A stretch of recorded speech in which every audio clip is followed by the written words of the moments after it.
Good evening and welcome back to another episode of The Longing, where today we are going to be continuing to read the Iliad by Homer. So, let's get going.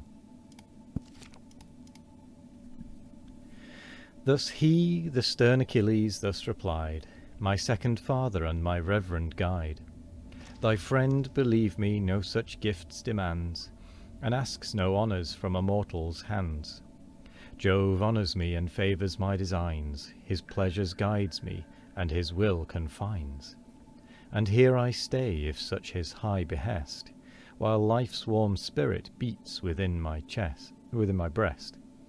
Yet hear one word and lodge it in thy heart, no more molest me on Atrides' part. Is it for him these tears are taught to flow? For him these sorrows, for my mortal foe? A generous friendship no cold medium knows, burns with one love, with one resentment glows. One should our interests and our passions be, my friend must hate the man that injures me. Do this, my phoenix, 'tis a generous part, and share my realms, my honours, and my heart. Let these return our voyage or our stay, rest undetermined till the dawning day." He ceased then, ordered for the sage's bed a warmer couch with numerous carpets spread. With that stern Ajax his long silence broke, and thus impatient to Ulysses spoke. "Hence let us go, why waste we time in vain? See what effect our low submissions gain. Liked or not liked, his words we must relate. The Greeks expect them, and our heroes wait. Proud as he is, that iron heart retains its stubborn purpose, and his friends disdains. Stern and unpitying, if a brother bleed, on just atonement we remit the deed. A sire the slaughter of his son forgives, the price of blood discharged the murderer lives. The haughtiest hearts at length their rage resign, and gifts can conquer every soul but thine." 213. "The gods that unrelenting breast have steeled, and cursed thee with a mind that cannot yield.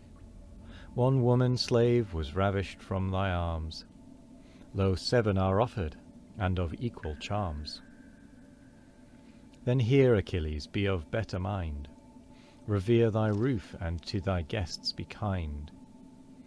And know the men of all the Grecian host, who honour worth and prize thy valour most. O soul of battles and thy people's guide, to Ajax thus the first of Greeks replied. Well hast thou spoke, but at the tyrant's name my rage rekindles and my soul's on flame. 'Tis just resentment and becomes the brave, disgraced, dishonoured like the vilest slave. Return then, heroes, and our answer bear. The glorious combat is no more my care. Not till amidst yon sinking navy slain the blood of Greeks shall dye the sable main. Not till the flames by Hector's fury thrown consume your vessels and approach my own. Just there the impetuous homicide shall stand, there cease his battle, and there feel our hand." This said, each prince a double goblet crowned, and cast a large libation on the ground. Then to their vessels through the gloomy shades the chiefs return, divine Ulysses leads. Meantime Achilles' slaves prepared a bed, with fleeces, carpets, and soft linen spread. There till the sacred morn restored the day, in slumber sweet the reverend phoenix lay. But in his inner tent and ampler space Achilles slept, and in his warm embrace fair Diomede of the Lesbian race.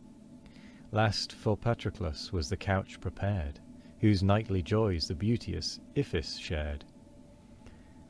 Achilles to his friend consigned her charms, when Scyros fell before his conquering arms.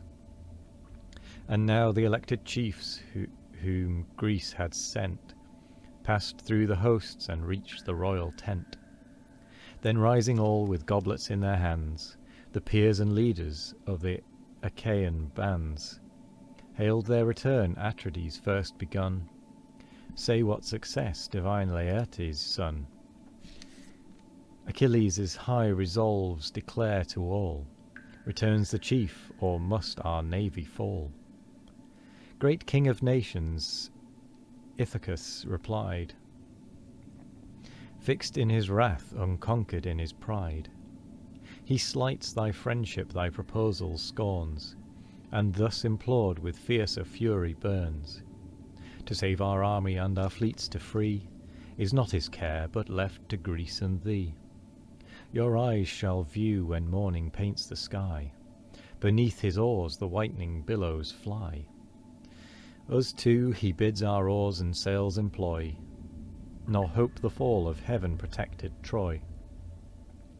For Jove o'ershadows her with his arm divine, inspires her war and bids her glory shine.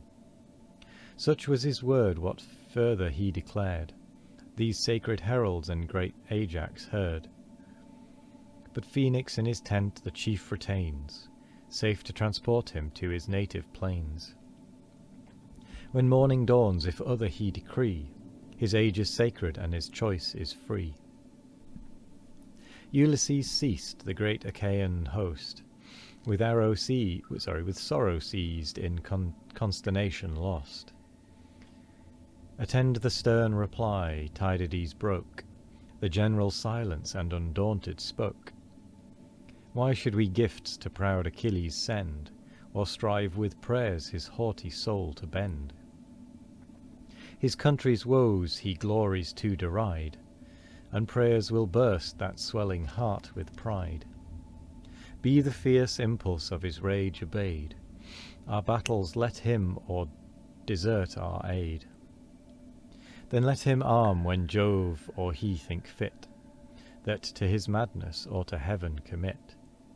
What for ourselves we can is always ours. This night let due repast refresh our powers.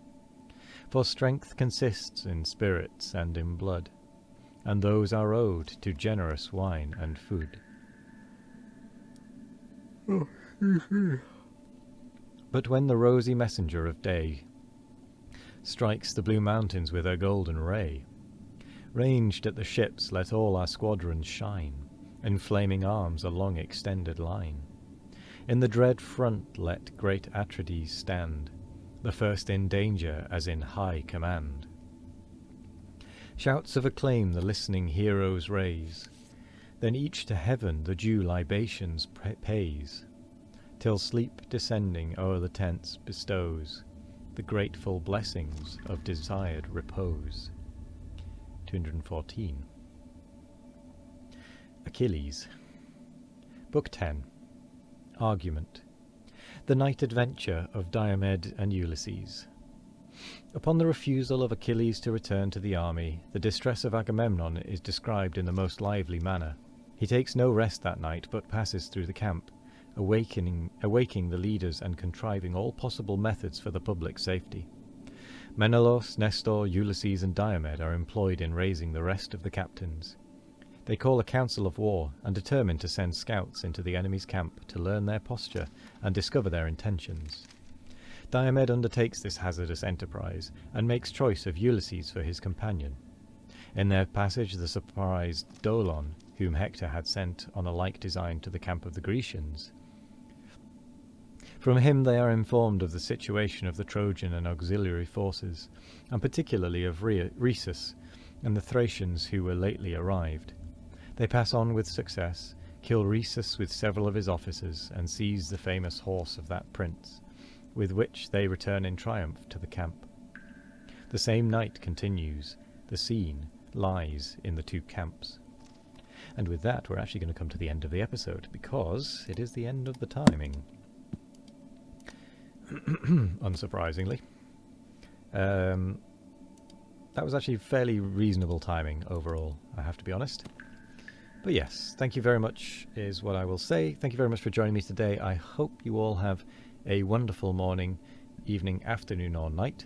No matter what time of day it is, I hope you all have a wonderful one of it. And as always, We will be back tomorrow for more of The Longing. Goodbye.